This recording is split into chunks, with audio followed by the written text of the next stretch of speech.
చిన్నగా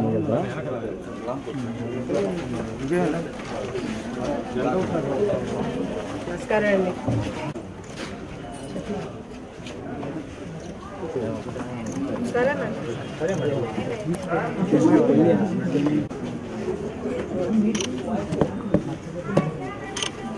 okay madam.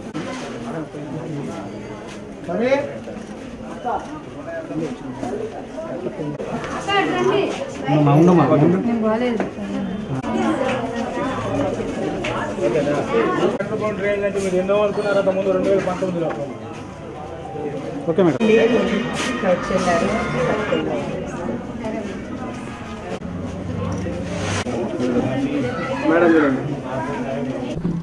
Nellore నగరవాసులందరికీ నా ప్రత్యేక సండే స్పెషల్.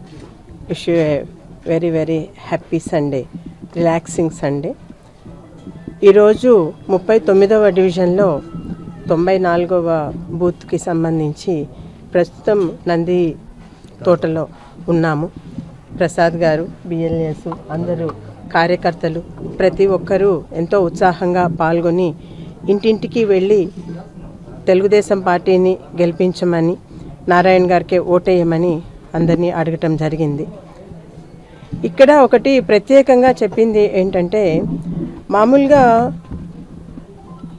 నారాయణ గారు అంతకు ముందు నుంచి అంటే అండర్ గ్రౌండ్ డ్రైనేజీ అండర్ గ్రౌండ్లో ఉండాలి, సో దట్ దోమలు రాకుండా నివారించడానికి ఇదే ఉన్న ఒకే ఒక్క ఏకైక మార్గం ఇదేను అని చెప్పి ఆ రకంగా ప్రయత్నం చేసి స్టార్ట్ చేయటం జరిగింది. కొంతవరకు కంప్లీట్ అయింది, ఇంకా పూర్తి కాకుండానే ఎలక్షన్లు రావటము, అది అక్కడికే ఆగిపోవటము జరిగింది. ఇక్కడ ప్రత్యేకించి ఈ వార్డులో ఏంటంటే, సాయంకాలం అయితే వీళ్ళు చెప్పినది నాకు సమస్యలు ప్రధానంగా ఏకరువు పెట్టింది ఏంటంటే, మామూలుగా మన మధ్య దోమలు ఉంటాయి, కానీ ఎట్లుందంటే ఇక్కడ పరిస్థితి దోమల మధ్యలో మనుషులు బతుకుతున్నట్టుంది. మనుషుల మధ్యలో దోమలు తిరుగుతున్నట్టు కాదు, దోమల మధ్యలో మనుషులు బతుకుతున్నట్టు అట్లా ఉంది మా పరిస్థితి. కాబట్టి దీన్ని మాకు లేకుండా చేయండి అమ్మా అనేది చాలా ప్రధాన సమస్యగా చెప్పటం జరిగింది. జనాలకి ఇన్ని రోజులు మీరు ఓపిక పట్టారు, ఇంకొక 2 నెలలమ్మా, ఈ 2 నెలలు అయితే ఖచ్చితంగా మనము అనుకున్నది ఏదైతే అండర్ గ్రౌండ్ డ్రైనేజ్ సిస్టమ్ ఉందో దాన్ని నారాయణ గారు రాగానే కంప్లీట్ చేస్తారు. ఇంకొకటి యథాతథంగా ప్రతి వార్డులో ఉన్న సమస్య ఏంటంటే, మాకు ఇల్లులు రాలేదు, ఇల్లులు అయిపోయినాయి అన్నారు, ఇంకా రాలేదు కాబట్టి మేము బాడుగులు కట్టుకోవాల్సి వస్తుంది. ఉన్న సంపాదన కరెక్ట్గా మాకు సరిపోయే టైంలో ఆ విధంగా రెంట్ లేకుండా ఉండి సొంత ఇల్లు కనుక ఉన్నట్టయితే మాకు అది చాలా విధంగా సహాయంగా ఉంటుంది.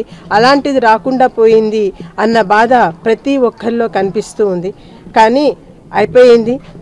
ఫస్ట్ వచ్చిన వెంటనే చేయబోయే పని ఏంటంటే, తెలుగుదేశం ప్రభుత్వం అధికారంలోకి రాగానే నారాయణ గారు మొదట చేయబోయే పని ఏంటంటే, ఇల్లులు ప్రతి ఒక్కళ్ళకి ఇచ్చి పంపిణీ చేయటము, ఆ విధమైన అష్యూరెన్స్ ఇచ్చి, అది ఒకటి, అండర్ డ్రైనేజ్ సిస్టమ్ ఒకటి, తర్వాత పోల్స్ ఉన్నాయి, లైట్లు ఎలగవు.